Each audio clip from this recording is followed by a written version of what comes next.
princípio do Evangelho de Jesus Cristo, Filho de Deus, como está escrito na profecia de Isaías: eis que envio o meu mensageiro adiante de você, o qual preparará o seu caminho.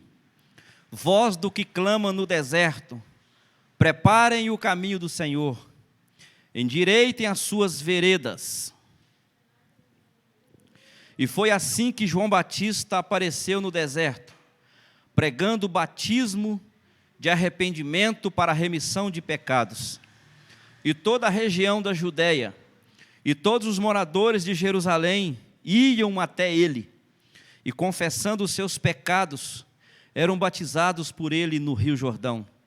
A roupa de João era feita de pelos de camelo, ele usava um cinto de couro e se alimentava de gafanhotos e mel silvestre. Amém? Todos nós conhecemos a trajetória, o ministério desse homem chamado João Batista. Mas, irmãos, o que eu quero compartilhar com os amados nessa noite, a você que está na sua casa, cultuando ao Senhor conosco.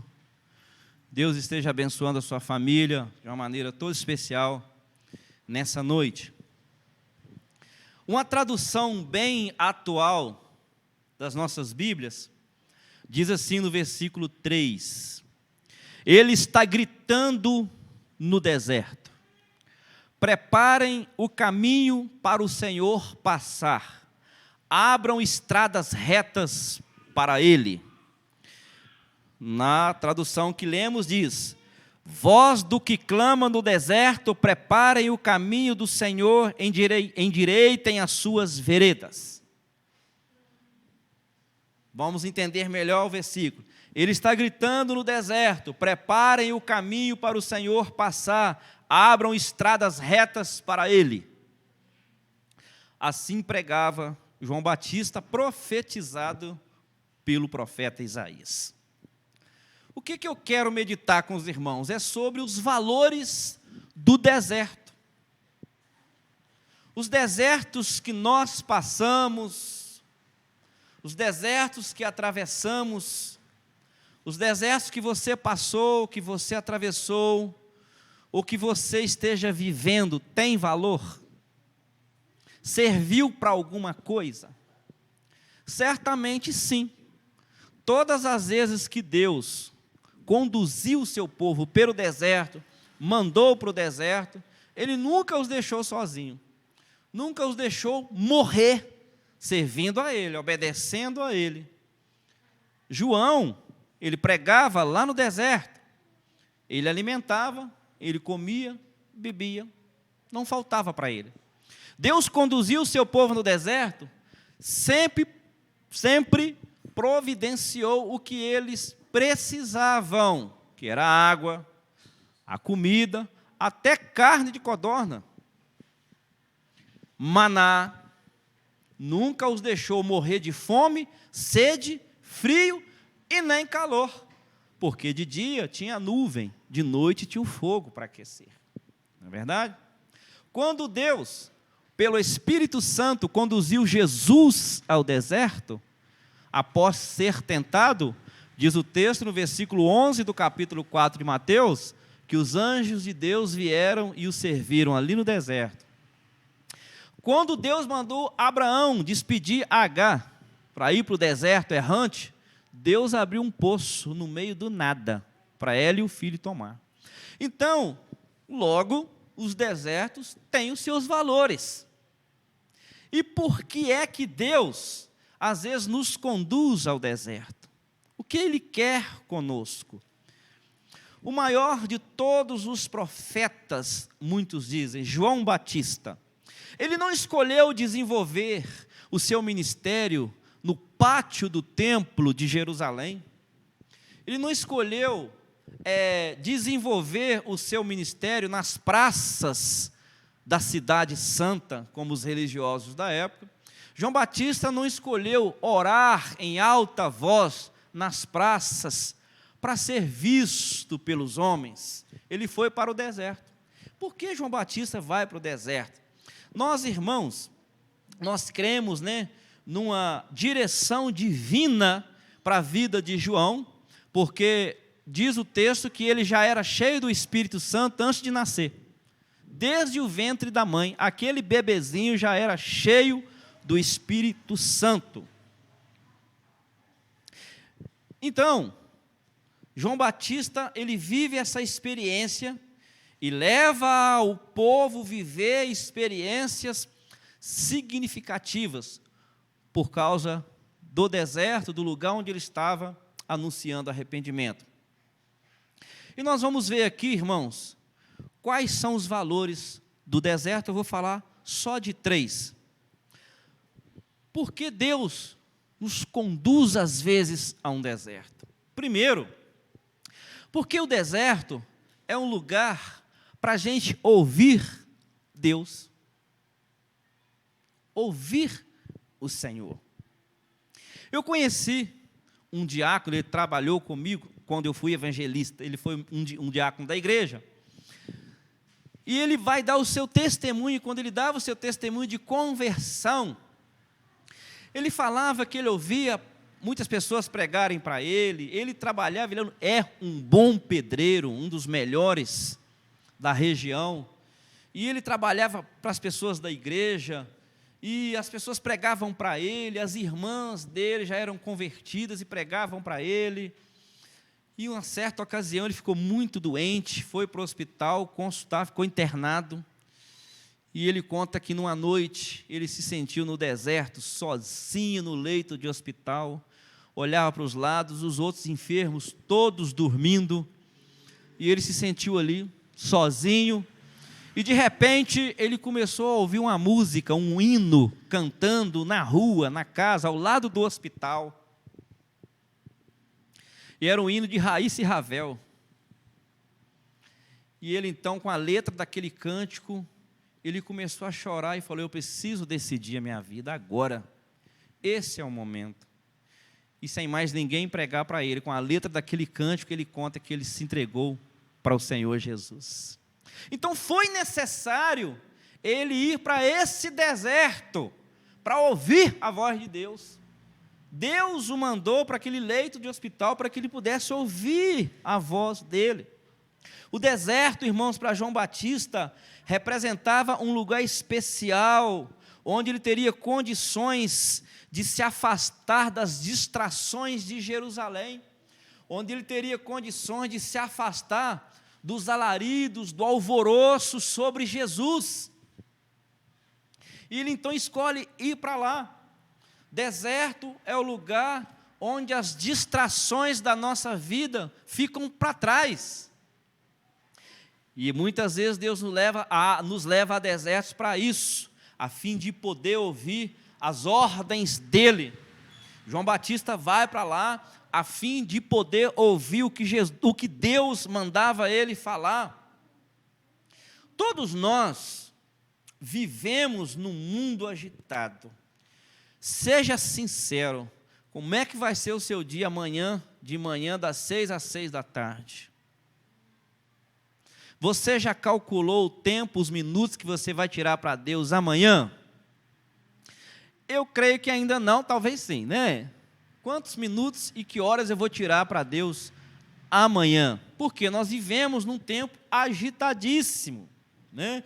Nós nos vemos, né, muitas vezes obrigados a correr para cima, para baixo, tentando. Daqui a pouco você olha: ó, se eu precisava ir no banco, já fechou, já falta 2 para as 3, não dá tempo de eu chegar lá mais. Quem aqui já não chegou lá e o guarda falou: fechou? Nossa, eu precisava fazer isso aí hoje, não deu tempo, foi corrido demais. Um tempo agitado, um tempo onde as agendas diárias estão lotadas, e Deus observa tudo, e nem sempre, irmão, nos damos conta de que essa agitação pode nos distanciar daquele lugar de comunhão, distanciar daquele lugar de ouvir a Deus. A correria, a agitação vai nos distanciando daquele lugar onde nós podemos ouvir a voz doce e suave de Deus falando conosco. A agitação do dia atrapalha isso. Com razão. Porque muitas pessoas não ouvem a voz de Deus. É a pressa, é a correria. Quando vivemos, irmãos, um estilo de vida corrido, um estilo de vida apressado, o tempo com Deus fica prejudicado. O momento com Deus fica a desejar. O momento com Deus fica para depois. Se der tempo, eu tiro um tempo.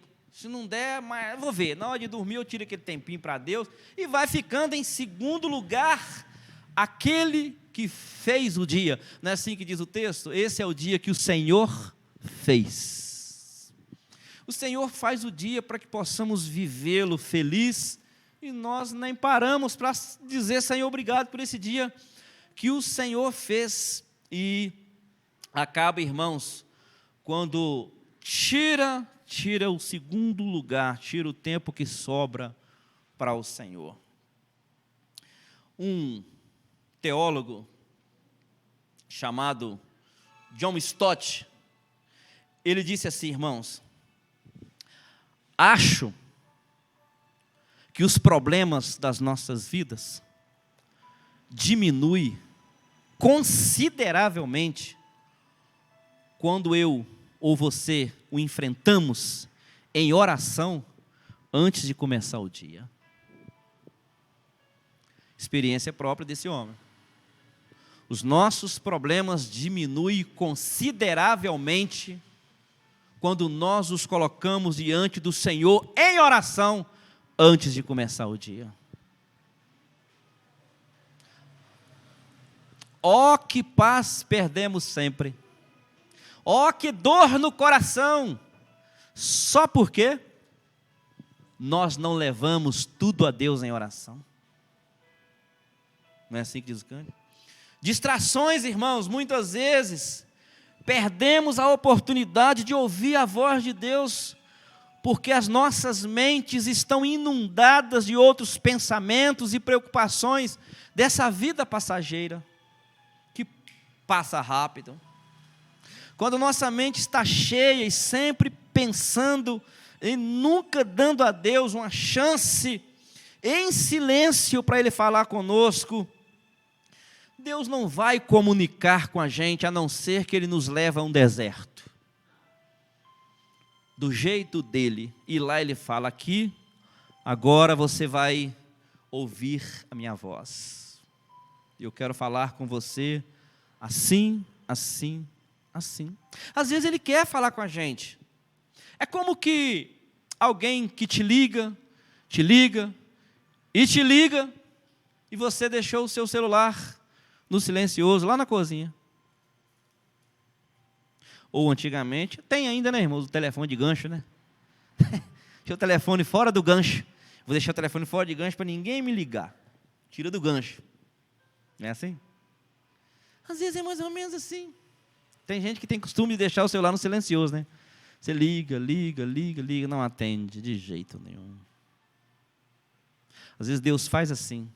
Deus quer falar, tem vontade de falar, e o nosso telefone está fora do gancho, porque estamos correndo demais e com a nossa mente cheia de outras coisas, muito ocupado com outras coisas. Querido, se lembra do episódio onde Jesus, não foi só essa vez, ele passava outras vezes na casa de Marta e Maria? Jesus chegou, então Maria o recepcionou, assentou aos pés do Senhor Jesus e batia longos papos com o Senhor e tal. Marta, irmãos, Marta não queria ouvir Jesus, ela queria servir, não ouvir. Então, servir é uma coisa, ouvir é outra coisa. E há aqueles que preocupam em servir tanto, que não para ouvir. E Jesus a repreende quando ela chama a atenção de Jesus. O Senhor não está vendo, o Senhor não está percebendo que eu estou fazendo as coisas sozinha, que eu estou servindo sozinha. Fala para Maria vir me ajudar. Então Jesus a repreende, você está muito afadigada, muito abafada, com tantas coisas.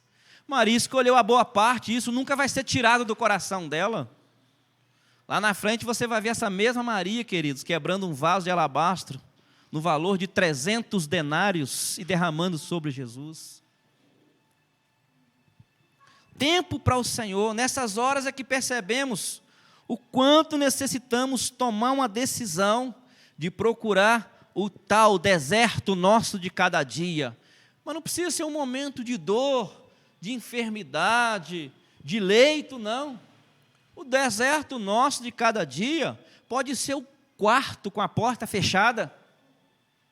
Pode ser um momento a sós com Deus. Aquele momento que você não vai atender ninguém. Não vai falar com ninguém. Nós trabalhamos em uma congregação que tinha uma irmã, o nome dela era Madalena, irmã Madalena. Ela tinha 75 anos, parece, né? Ela orava todo santo dia, 3 horas da tarde. 3 horas da tarde. Ela entrava para o quarto e fechava a porta. O esposo dela sabia, os filhos sabiam, neto, a família toda sabia. E o lugar era pequeno e todos sabiam. E ninguém ia lá. Se alguém chegasse no quintal, que eles moravam numa chácara, e gritar, podia gritar à vontade. Ela não saía do quarto. Depois do momento dela, aí ela ia procurar saber quem estava gritando. Ela falava isso na frente da igreja, quando ela ganhou a oportunidade. Às 3 horas eu estou orando, às 3 horas eu estou conversando com uma pessoa muito importante. Não vou dar atenção para ninguém. Irmã Madalena. Todas as viagens que ela fazia, ela levava um pacote de panfleto para panfletar no ônibus. Com todo mundo, muito simpática. Partiu para junto de Deus, cumpriu a missão dela. Mas ela tinha esse momento a sós com Deus. Era o deserto dela de cada dia, o momento de falar com Deus e de ouvir o que Deus tinha para falar ao coração dela. Aquele momento sem interferência, sem nada para atrapalhar. O nosso deserto pode ser isso, irmãos. Eu estava lendo uma frase de Billy Graham, ele disse assim: feliz é o homem, bem-aventurado é o homem que aprendeu o segredo de ir a Deus diariamente em oração. Bem-aventurado é essa pessoa que descobriu esse segredo de todos os dias ir a Deus em oração. Irmãos, se deixarmos de ouvir a Deus em nosso caminhar diário, nós corremos o risco de perder a direção.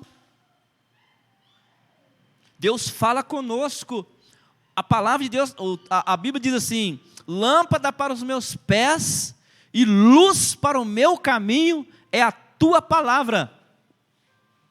Então, se nós deixarmos de ouvir Deus falando conosco, nós corremos o risco de perder a direção, ficar desnorteado, sem saber para onde ir. Nós precisamos ouvir a voz de Deus no nosso caminhar diário. Perdemos a visão, perdemos o propósito, até da nossa existência, se pararmos de ouvir a voz de Deus. Lucas capítulo 5, versículos de 1 a 11, o evangelista trata da pesca maravilhosa. E nós vamos ver lá no versículo 3, entrando num dos barcos que era o de Simão, pediu-lhe que o afastasse um pouco da terra, e assentando-se ensinava do barco a multidão. Depois que Jesus terminou o seu sermão, os seus ensinamentos para a multidão, o que Jesus tinha para a multidão era ensinamentos ali na praia. Aí você vai para o versículo 4, diz: e quando acabou de falar com a multidão, disse a Simão: faze-te volta ao mar alto e lançai as vossas redes para pescar. O que Jesus tinha para a multidão eram palavras, ensinamentos na praia. O que Jesus tinha e queria com os discípulos, ou tinha para os discípulos, estava longe da praia, em alto lago, alto mar, longe de todos, particularidade. Irmãos, Jesus podia muito bem dar uma ordem e os peixes virem todos para a beira da praia. Mas ele disse: vamos para o alto lago. O que eu quero mostrar é só para vocês. Jesus estava dizendo isso. O que eu quero com vocês é uma experiência só para vocês. Mas nós pescamos a noite toda. Tentamos a noite inteira. Não pegamos nada. Mas sobre a tua, olha irmãos, ouvi, mas sobre a tua palavra, eu vou voltar. Outra jornada até o alto lago. Porque Jesus disse: vão jogar as redes para pescar. Agora vocês vão pescar. E lá tiveram essa experiência, essa pesca maravilhosa, onde Jesus disse: a partir de hoje vocês serão pescadores de almas. Então, irmãos, tem muitas coisas, muitas experiências que Deus quer uma particularidade com a gente. Não é para todos, é para alguns, é para mim ou para você, em particular com Deus. Não foi assim que Jesus falou? Entra no seu quarto, fecha a sua porta, ora em secreto, e teu Pai que te ouve te recompensará secretamente. As pessoas vão falar assim: como que conseguiu isso? Como que aconteceu? É secretamente. Secretamente. Um dia, irmãos, irmãs, descobri um amigo de infância, nos descobriu no Facebook, ele mora em Vitória. E ele mandou uma mensagem para a gente assim: qual o segredo? Vocês não ficam velhos, não? Eu respondi assim: é segredo. É segredo. Na verdade, eu falei com ele: é Deus, é só Deus. É milagre. Então tem coisa que é particularidade. Deserto. Deserto, segundo, irmãos, é um lugar de renúncia. É um lugar de ouvir a Deus. Segundo, um lugar de renúncia. Um teólogo diz assim: a salvação é de graça, mas o discipulado custa tudo que temos. Jesus disse aos discípulos: qualquer de vocês que não renunciar até a si mesmo não pode ser meus discípulos. Não pode.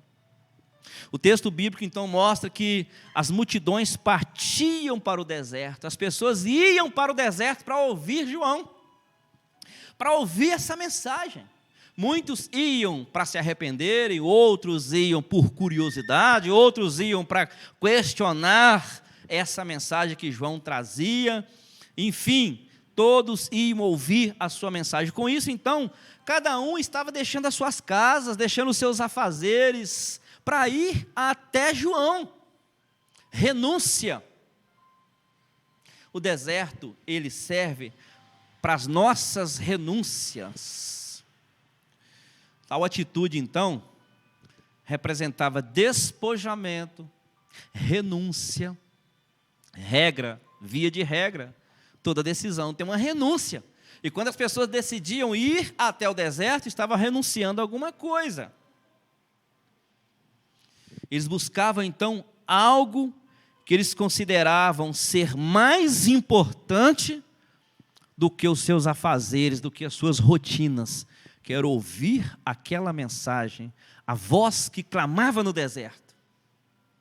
E vale lembrar, irmãos, que a mensagem de João não era a mensagem de colocar pano quente em cima. Ele pregava o arrependimento e falava a verdade, mostrava que eles estavam errados.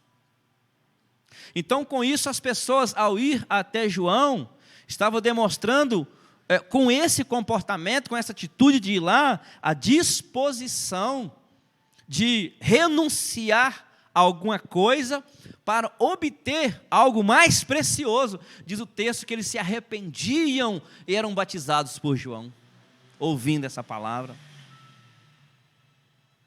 Às vezes precisamos de um deserto assim, para saber que há algo muito mais precioso do que as nossas rotinas, do que a nossa correria. Essa experiência vai ensinar, então, a não esperar bênçãos de Deus a domicílio, delivery.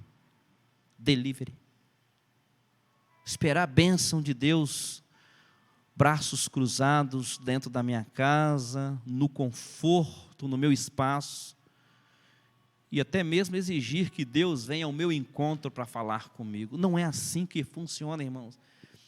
A Bíblia diz, a Bíblia está cheia de textos, sempre nos mostrando o homem indo até Deus, buscando ao Senhor, buscai ao Senhor, enquanto se pode achar, achegai-vos a Deus. Moisés traz o seu povo até mim, venham a mim. Não é Jesus que vai, não é Deus que vai, é o homem que tem que ir.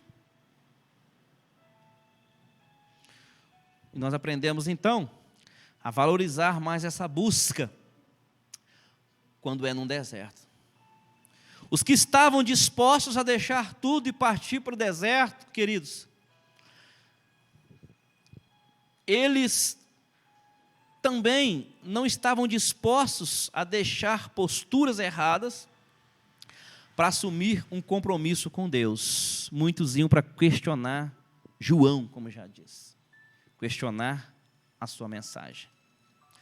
Eu conheci um cunhado de um ex-pastor nosso, e quando o pastor pregava para ele, a irmã dele pregava para ele, a esposa do pastor, ele falava assim: eu não vou ler Bíblia não.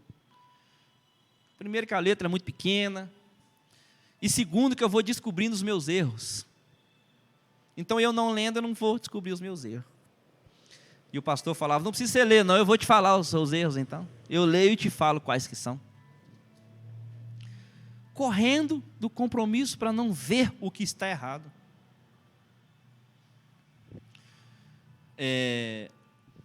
O reverendo Hernandes Dias Lopes, em um dos seus livros, ele disse: muitos querem o glamour do Evangelho, mas não a cruz de Cristo.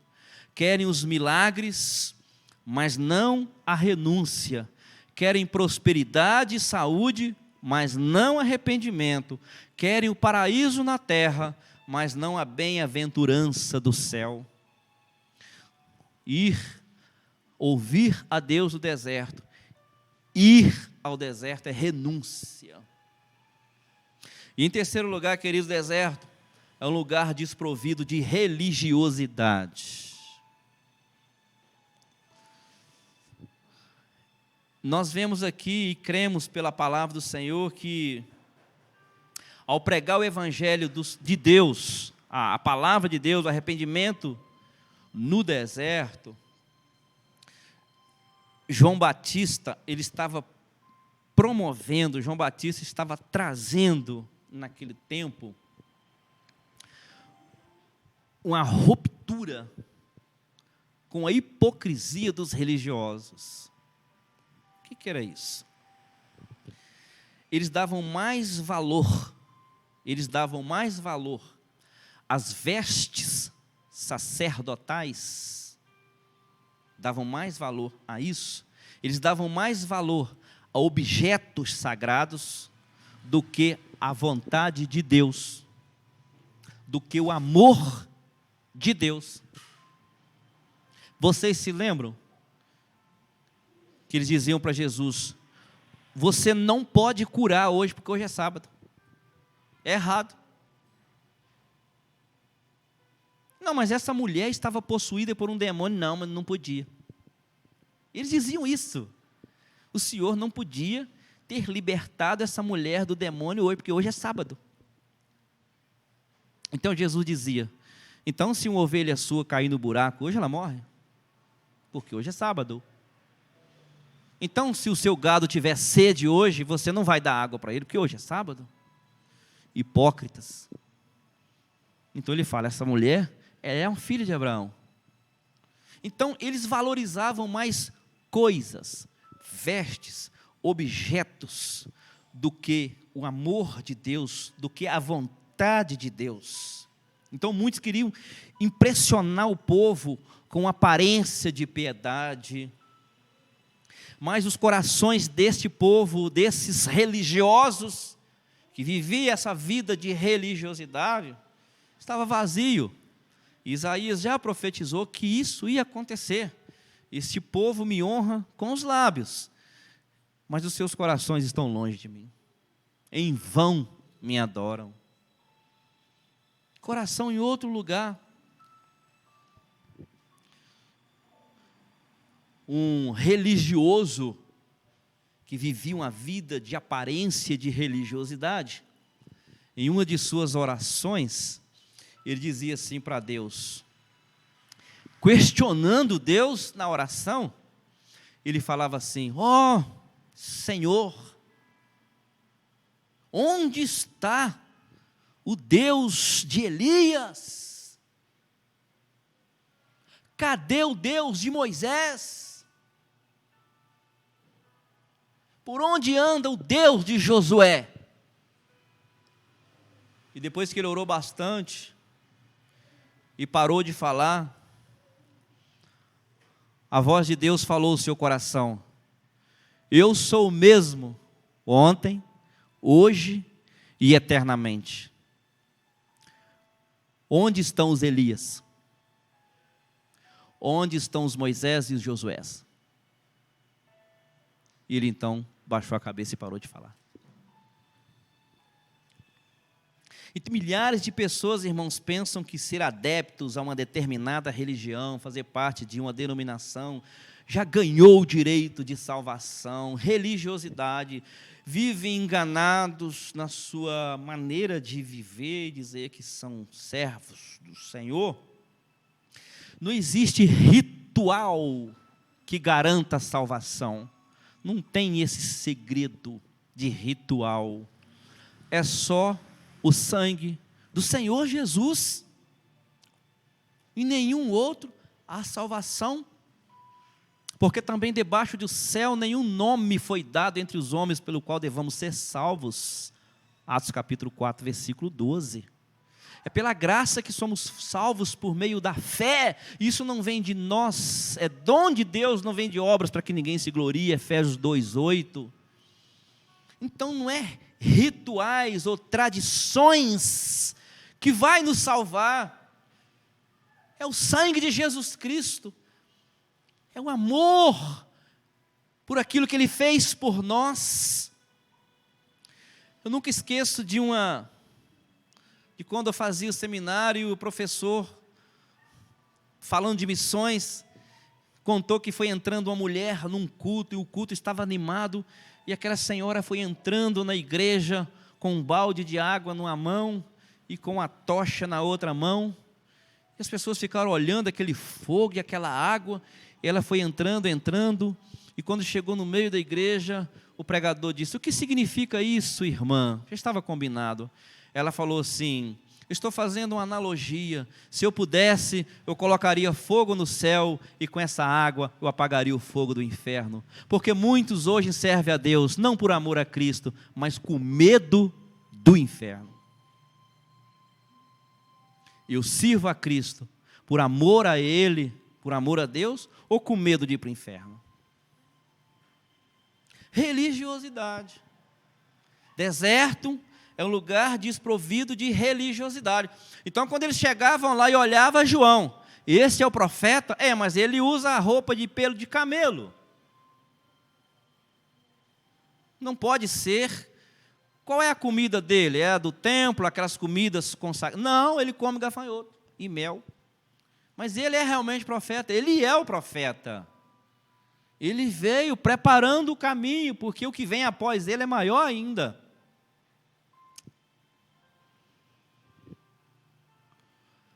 A ênfase de Jesus não foi na religião e nem nas tradições, mas no tipo de relacionamento, no grau de comunhão que o homem deve ter com Ele. É por isso que em Mateus 11, 28, ele propõe a troca, não é? Tomai sobre vós o meu jugo. O seu fardo é pesado. Joga o seu fardo fora e ande comigo. O meu jugo é suave. O meu fardo é leve. É bom. A religião vazia tira o foco de Deus e coloca as pessoas no ritual, nos rituais. É por isso que vivemos uma era onde eu tenho que pegar, tenho que sentir, né? Eu tenho que ver para eu acreditar. Não é pela fé. Jesus condenou a religiosidade em Mateus capítulo 23. No versículo 3 ele fala de uma religiosidade de aparência, só para os outros verem. E a religiosidade que não aceitava a plenitude da revelação de Deus, que era o Filho. Para eles era Moisés e acabou a conversa. Tiago ele vai condenar a religiosidade vazia, sem vida, sem compromisso. Tiago 1, versículo 27, aquela religiosidade que não busca comunhão e santidade com o Senhor. Tiago capítulo 2, versos de 1 a 6, ele vai falar de uma religiosidade que faz acepção de pessoas. Eles faziam acepção de pessoas nas reuniões de adoração a Deus. Uma religiosidade que não tem preocupação social. Não se importa com os outros, uma religiosidade que é comprometida com o mundo. Ele fala, não ameis o mundo, não se apega às coisas do mundo, nem aquilo que está no mundo, porque quem age assim, o amor do Pai não está nele. E uma religiosidade que não era cristocêntrica, não era Cristo no centro, tinha outras coisas. João Batista veio falando de tudo isso. Hipócritas, o machado vai ser colocado no pé da árvore que não produz fruto. Eu estou vindo batizando com água. Após mim vem um que vai batizar com Espírito Santo e fogo, que queima pecado, que queima imundície, fogo que devora o que não presta. E ele tem na mão uma pá, vai limpar toda a sujeira. Não sou digno nem de desatar a correia das suas sandálias. João Batista então chocava a multidão, porque as suas vestes não eram como vestes sacerdotais. John Stott, irmãos, ele diz, nós muitas vezes barateamos o Evangelho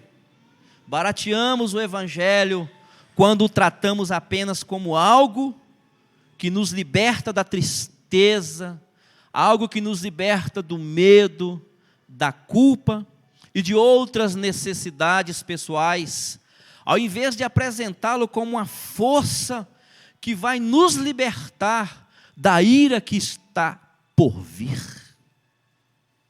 É assim que deve ser apresentado o Evangelho, porque é assim que o Senhor diz. O Evangelho é o poder de Deus para aqueles que creem. Tem um poder transformador que muda o ser humano radicalmente. A comida era gafanhoto, a sua habitação era o deserto, as suas vestes eram couro de camelo. Isso deixava os religiosos encabulados, mas a sua vida expressava a unção de Deus. Na sua fala tinha poder e autoridade. E quando ele falava com autoridade, cheio do Espírito Santo, desde o ventre materno.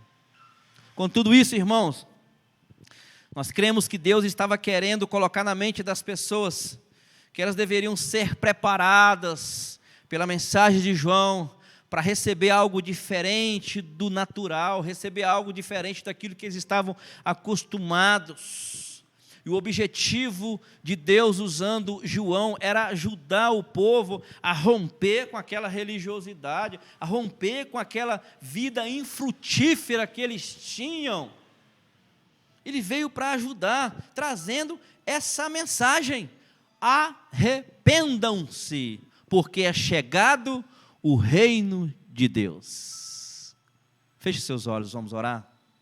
Muitas vezes, querido, o deserto serve para isso, para podermos ouvir a Deus, para podermos renunciar a algumas coisas, para podermos deixar de sermos religiosos e sermos cristãos.